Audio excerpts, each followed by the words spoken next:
The shrimp fork was still cold in my hand when I felt it, that eerie stillness you get right before a tornado peels the siding off your world.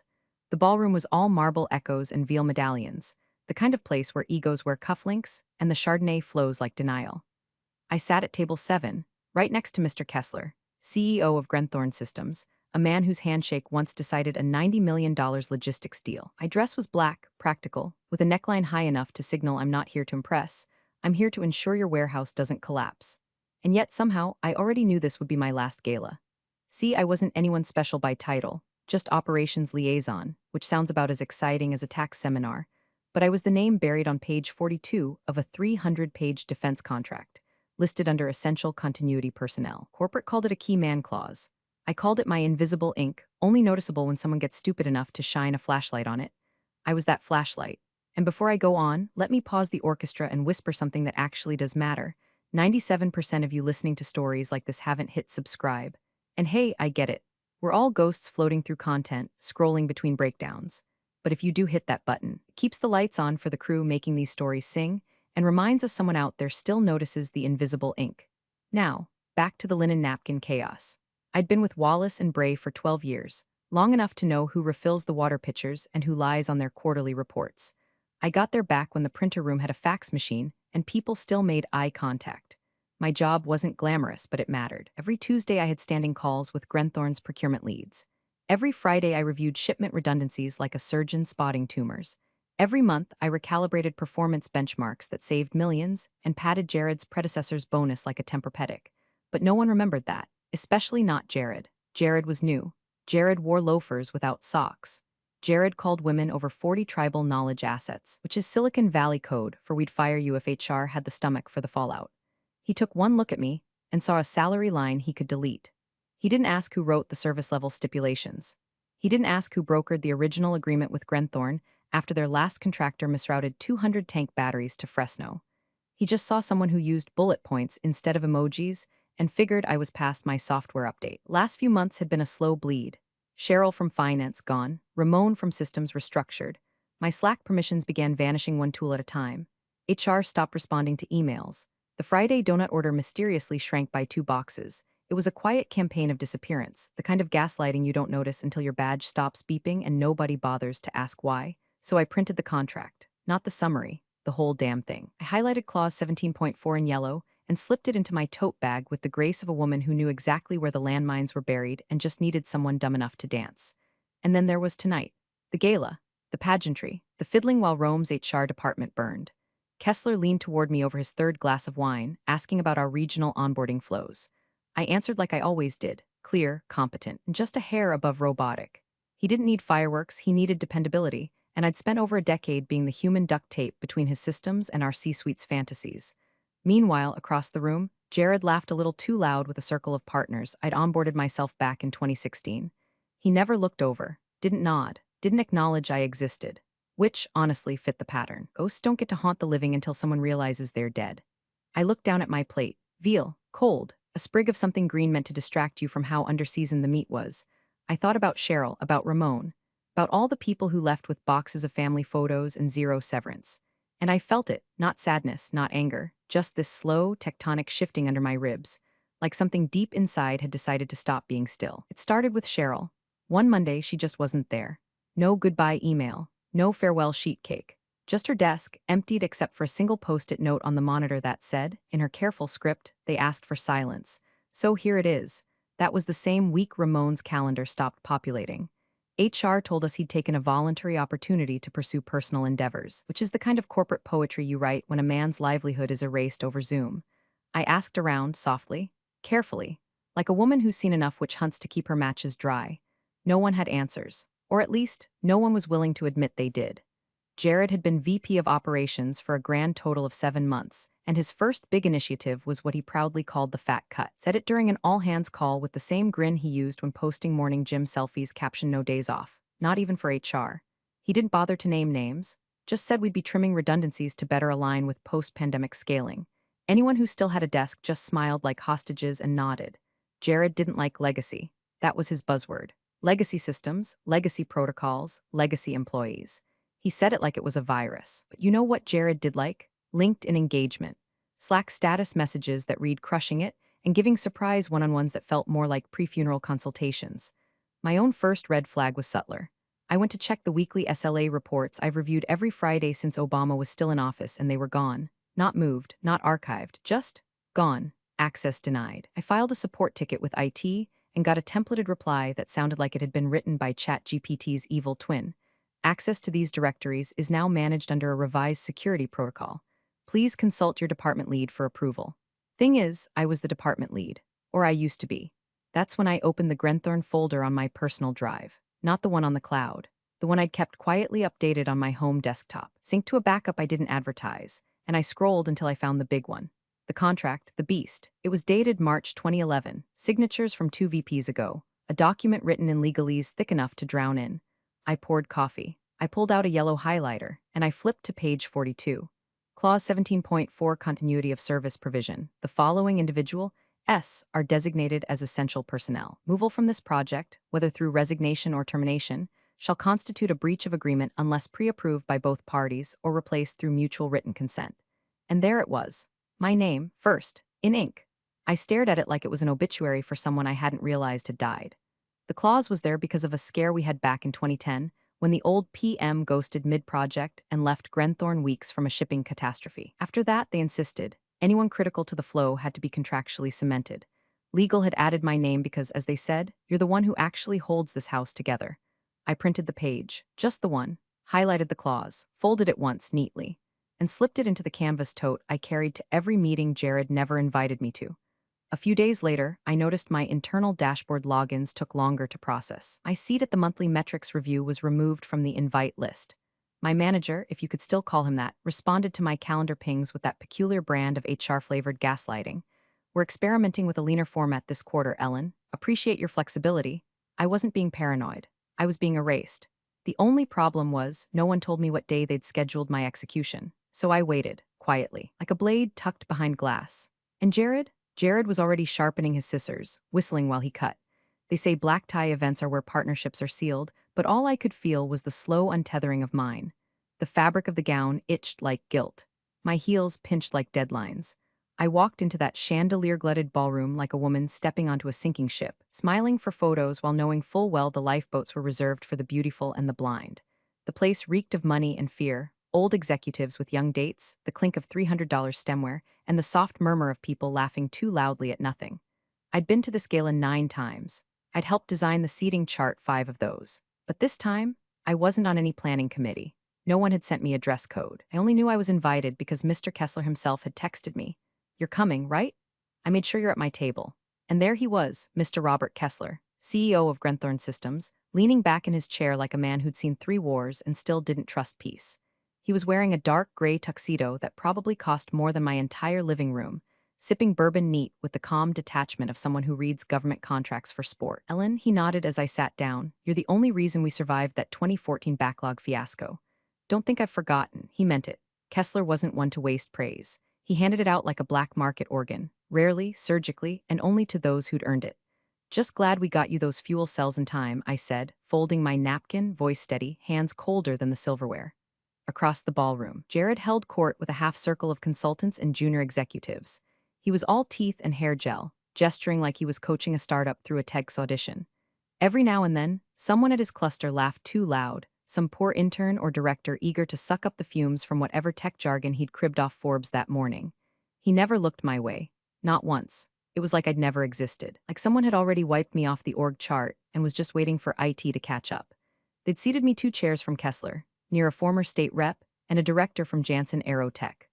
All small talk and fork clinks, but my mind was miles away, back at my desk, back in the cubicle where Cheryl used to keep a jar of mints and Ramon stuck comic strips to the printer. Back when team wasn't just a word Jared used before eliminating half of one.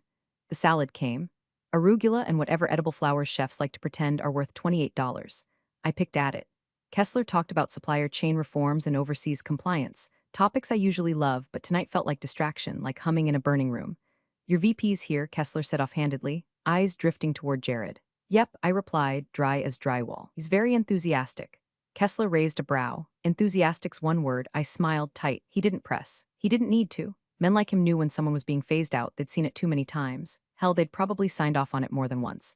But there was something in the way he looked at me, measured, curious, like a man checking for cracks in a dam he thought was solid.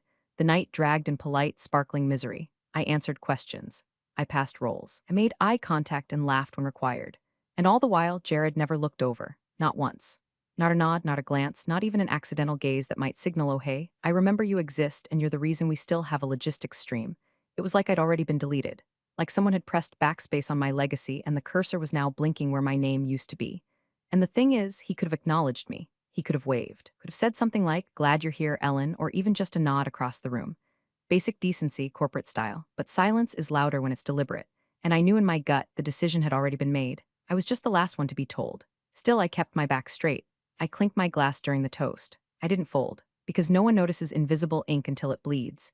It came between bites of veal, cold, rubbery, overdosed. My knife had just met a bone it shouldn't have when my phone buzzed in my clutch like a distant warning siren. I don't check messages during dinners with clients. That's one of my rules. But something in the vibration felt off, longer, more insistent, like it knew. I slid the clutch open and thumbed the screen. Jared M., 8:44 p.m. Pack up Monday. We're streamlining. Services are no longer required. No greeting, no punctuation, not even my name. Just services, like I was a vending machine past warranty. My stomach didn't drop. My heart didn't race. There was no cinematic gasp, no shattered wine glass, no soft jazz pause, just stillness. The kind of stillness that comes when a blade finally exits the skin after years of pressure. I looked at it for 3 seconds, took a breath through my nose, and then, without turning my head, I tilted the screen toward Kessler. He was in the middle of swirling bourbon in his glass. He paused, read the message, once. Then again, his eyes didn't widen. His lips didn't part. He just set the glass down on the white linen, folded his napkin once, and leaned in like he was about to discuss something as mundane as freight capacity. Do you remember Clause 17.4? He asked, voice low, calm, deadly smooth. I nodded. He pulled out his phone, some matte black model that probably doubled as a satellite transponder in emergencies, and began typing. Deliberate, 2 thumbs, no urgency, no typos. Then he showed me the screen. To Jared M., I believe you just terminated our master service agreement as well. See you in court. He didn't press send immediately. He looked at me first, that question lingering in the air between us like smoke. Are you sure you want this? I didn't smile. I didn't blink. I just nodded again, barely more than a tilt. He sent the message. And in that moment, new silence was born, not the awkward kind, not the ceremonial hush before a speech, but a silence with gravity.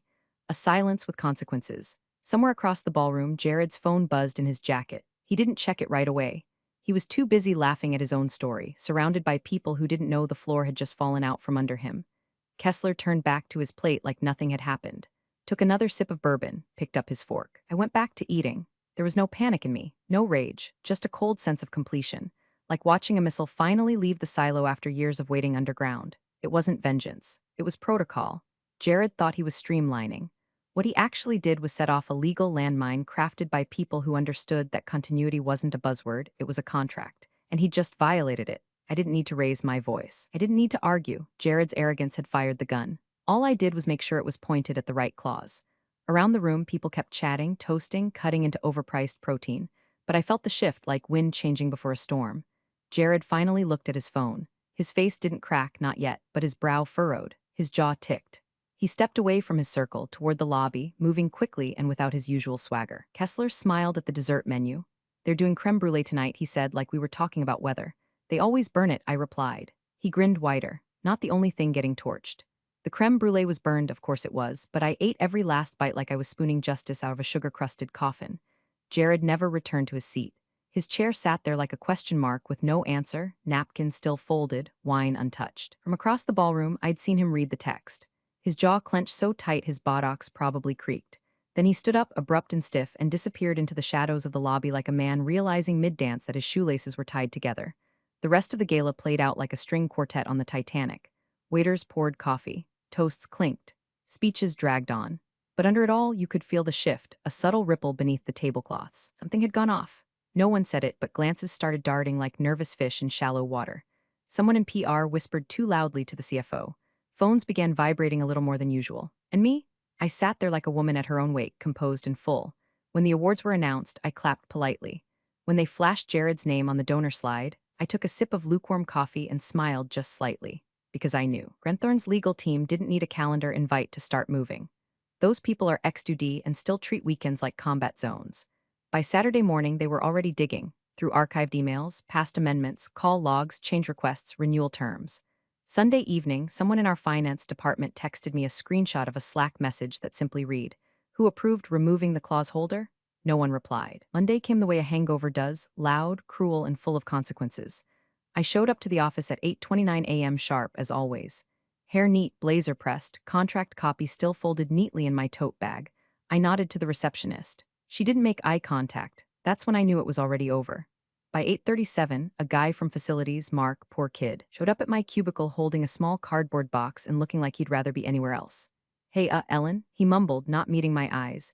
"I was told to help you, collect your things." "No need," I said, pulling out the box I kept under my desk for seasonal mug rotations. "I travel light." I dropped in my charger, my stress ball shaped like a shipping crate, one photo of my niece and nothing else. I didn't take the plaque from 2018. Let them keep their hollow trophies. I didn't say goodbye to anyone. Why make ghosts out of the still living? At the security desk, I removed my badge and slid it across the counter. The guard looked confused. "They said someone would walk you out." "No need," I repeated. The front door opened with a hiss. The sun was too bright, the parking lot too quiet, but I didn't linger. I didn't cry. I didn't even curse. I got in my car, shut the door, and waited 5 full seconds. Then my phone buzzed. "Kessler, 9:02 a.m. Sit tight. This gets fun." That was it. No emojis, no signature. Just 6 words with the casual menace of a trigger warning. By lunchtime, whispers were leaking from Grenthorne's vendor relations team. The termination was flagged. Internal compliance raised concerns. An email chain surfaced showing Jared had made unilateral staffing changes without consulting legal, violating the terms of engagement for a Tier 1 contractor. I didn't need to lift a finger. All I had to do was not interrupt the machine while it chewed through him. That afternoon, my inbox was locked. My Slack profile blinked inactive. My name was removed from the weekly meeting roster. But the thing about trying to erase a key name is, sometimes that name is the one that unlocks all the consequences. I wasn't gone. I was detonated. By Tuesday morning, Wallace and Bray's lawyers had already entered the first stage of corporate grief. Denial, with a side of white-knuckled panic. They sent a memo to Grenthorne claiming the clause in question, Clause 17.4, continuity of service provision, was contextual and non-binding under the current scope of vendor relationships. They even had the audacity to suggest the wording was outdated, referencing personnel no longer central to operational workflows. Here's the kicker: my name wasn't just scribbled in the margins. It was etched right there, bolded with a timestamp and initials from 3 executives, including the now-retired general counsel who used to call me the only adult in the damn building. And unlike most of the contracts Jared skimmed between reps at his standing desk treadmill, this one was never amended. Not once. Not in 12 years. Grenthorne's reply was swift. 1 sentence, 14 words. "Your firm has breached contract terms. Formal complaint and demand for damages incoming." By noon, the lawsuit was filed. Not threatened, filed. The number hit like a bomb: $38 million, immediate projected losses, government penalties, and potential delays in 5 military supply chains due to the severed continuity. But it wasn't just the dollar sign that did it. It was the fact that the breach was so stupidly preventable, so embarrassingly reckless, that PR couldn't even spin it. The firm's general counsel reportedly slammed a binder across a conference table and muttered, "You fired the clause holder?" Like he'd just found out someone accidentally donated the company credit line to a fake orphanage. Internal audits began within hours. HR logs were pulled. Email trails were scrubbed. Slack channels went read-only. Everyone was digging for someone, anyone, who could say they signed off on my termination. Didn't find anyone because there wasn't anyone. Jared, in all his sockless glory, had acted unilaterally. No legal review, no leadership sign-off, no due diligence, just vibes. He tried to pull rank, of course. Sent an all-hands email claiming the clause had aged out, that he was fully empowered to make strategic personnel decisions in alignment with post-pandemic restructuring goals. But HR wasn't biting. Legal wasn't biting. And the board. They weren't just not biting, they were sharpening their knives. A week later, an internal email leaked. 4 words in the subject line: "Who approved firing Ellen?" The thread had no replies, not even a single "let me check." Just a chain of executives quietly choking on their own omission. And me? I was on my porch, tea in hand, watching squirrels decimate my bird feeder. I didn't gloat, didn't toast. Just let the sun soak into my knees, while Grenthorne's legal team calmly dismantled every excuse Wallace and Bray tossed their way. By Friday, the firm's stock dipped 6 points. By Monday, their biggest West Coast client canceled a contract renewal. Someone in comms had the brilliant idea to call it an unfortunate misalignment of internal protocols, which is legalese for we hit ourselves in the face with a rake. Jared stopped posting on LinkedIn. His last update, excited to lead our next phase of growth, was now a grave marker floating above a battlefield he didn't know he'd started. No one blamed me, because I hadn't pushed the avalanche. I just stepped aside and let it fall. They tried to hide it at first, shoved the whole mess behind a velvet curtain of legalese and press silence, but $38 million doesn't go quietly, and neither do government contracts. By the following Thursday, Wallace and Bray's board was herded into an emergency meeting that bled well past midnight. The kind where no one finishes their Pellegrino, and someone inevitably gets cornered in the hallway sobbing into a branded stress ball. The minutes leaked. Investor reps from at least 3 funds demanded heads, not metaphors, actual personnel terminations. One board member apparently asked, dead serious, "How do you accidentally fire someone named in a federal continuity clause?" Jared, in a last-ditch performance, tried to frame it as a miscommunication between HR and operations. He threw around words like fluid restructuring, climate, and alignment friction, but it didn't land. Not this time. Not with every C-level sitting there staring at a printed contract with my name on it. So they placed him on administrative leave, which is HR's version of slowly rolling you in bubble wrap before tossing you off the roof. His office was emptied overnight. His parking badge deactivated. They didn't even let him send a goodbye Slack. The general counsel, realizing his name had been on too many CC'd threads and too few action items, resigned before sunrise. No announcement. Just vanished. His assistant told someone he'd decided to refocus on family, which I guess is what you say when your inbox has become evidence. Audits began in earnest, not the polite kind either. The kind where finance combs through meal reimbursements and IT pulls full text logs from every internal channel dating back 5 fiscal years. Half the firm went silent overnight, like rats realizing the lifeboats were reserved. And then came the cherry on the corporate sundae. Grenthorne's PR department issued a single-paragraph statement to the industry trades. It was clinical, bloodless, and brutal. Grenthorne Systems confirms a vendor continuity breach with Wallace and Bray. We are currently pursuing remedies as outlined in our agreement and have transitioned operational oversight accordingly. No spin, no dancing. Just confirmation that we'd screwed the pooch on a multi-year, multi-million-dollar deal. They were now in open pursuit of scalps. That same day, buried in my inbox between a coupon from Michael's and my niece's Girl Scouts fundraiser, came an email. From Anonymous at W by internal com subject. No subject, you warned them. They didn't listen, that was it. 7 words, but it hit harder than all the lawsuits combined. I sat there for a long moment, rereading it, thinking about every meeting I'd sat through where I'd flagged risks, filed compliance updates, submitted continuity assessments. All of it either ignored or repackaged and presented by someone with a better jawline and a worse understanding of logistics. Now, in some basement war room, my name was finally being spoken. Not with reverence. Not even with respect, but with regret. It wasn't satisfying, not exactly. It was something quieter, deeper, like watching termites finally collapse the porch you told them about 5 years ago. And I didn't need a headline. I didn't need credit. All I needed was the sound of their panic echoing down the halls I used to keep standing. The invitation came by courier, not email. An embossed envelope tucked inside a navy folder bearing Grenthorne's logo in raised silver. Just my name. No miss, no preamble. Inside, a handwritten note on thick card stock. Lunch. I treat, just us. RK, there was no RSVP button, no location link, just a time, a date, and the name of a small bistro I hadn't been to since it catered for one of our earliest logistics summits. Back then, Kessler was just a regional director with a map tattooed to his brain and an allergy to incompetence. Now, he was CEO of the whole damn machine, and still remembered the waitress who got his order wrong once in 2013. I showed up 2 minutes early. He was already there, no tie, no bodyguard, just a clean linen shirt and a glass of iced tea sweating beside a spiral notebook. No laptop, no lawyer, no PR rep perched behind the ficus. It wasn't business theater, it was real.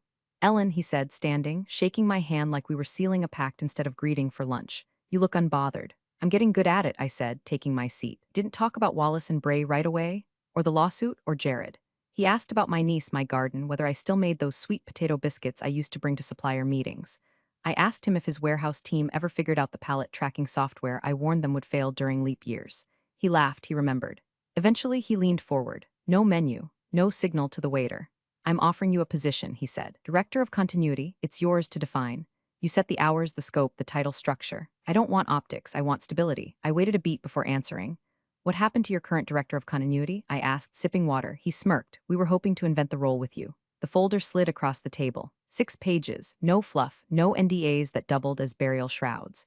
Just clean lines, clear numbers, and a salary that made me blink twice because it wasn't just generous, it was respectful. He watched me scan it, then said, "You can take it home." I shook my head, reached into my own bag and pulled out something heavier than it looked, the old Grenthorne contract, still folded, still highlighted on page 42. I laid it flat between us and tapped the clause. "Keep this," I said, "just in case your next VP can read." He didn't laugh. He just nodded, solemn, like I'd handed him a family heirloom.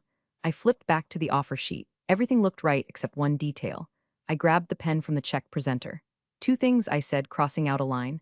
First, I don't want the word legacy anywhere in my title. I'm not a ghost and I'm not some artifact you dust off when systems fail. Kessler nodded. Done. And second, I pick my own successor. When the time comes, he blinked, then grinned. I didn't expect you to be thinking that far ahead. I always do. We didn't toast. There was no dramatic signature moment, no waiter interrupting with cake and fanfare. Just a deal made in daylight between two people who knew what silence cost. I left the old contract on the table, the ink smudged slightly from my thumb. It had done its job, now I would do mine on my terms. They lost it, officially. The news dropped on a Wednesday morning, tucked inside the third paragraph of a Wall Street Journal write-up about vendor mismanagement and the rising cost of corporate oversight. Wallace and Bray's name was bolded, the way shame usually is when someone forgets that contracts aren't just paper, they're promises. Grenthorne Systems had terminated all engagements with immediate effect. No negotiation, no grace period, just one sentence from their legal department. This vendor failed to honor continuity obligations and has been deemed non-compliant. Wallace and Bray's stock fell 11% before lunch. By close of day, analysts estimated $250 million in long-term losses, once you factored in the ripple effect. 2 government audits, 1 canceled aerospace bid, and 3 clients quietly initiating review of partnership terms. Inside the firm, chaos grew roots. The CFO tried to spin it in an internal email as a mutual disengagement, but no one bought it. You can't mutually disengage when you're the one holding the smoking gun with your name etched into the grip. Jared's LinkedIn, once a smug stream of thought leadership drivel and gym selfies, went dark. His profile photo disappeared. His banner, once a filtered cityscape captioned Building Operational Excellence, was replaced with a blank gray box. Rumors flew. Some said he took a strategic sabbatical, others that he was consulting independently. But insiders knew he was last seen boxing up his standing desk accessories, while HR waited like bouncers outside a nightclub for deadbeat interns. Whispers reached me through back channels. One VP allegedly muttered during a board meeting, "Next time someone says key man clause, I'm tattooing it to my forearm." But by then, I wasn't there. I wasn't on their call logs or in their Slack threads. I wasn't being CC'd or quietly looped in. I was gone, and that was the point. I spent the next month working part-time from my back porch, if you can call occasional strategy calls and invoice approvals working. My new Grenthorne contract didn't include punch cards or performance reviews, just a clear directive: keep us standing.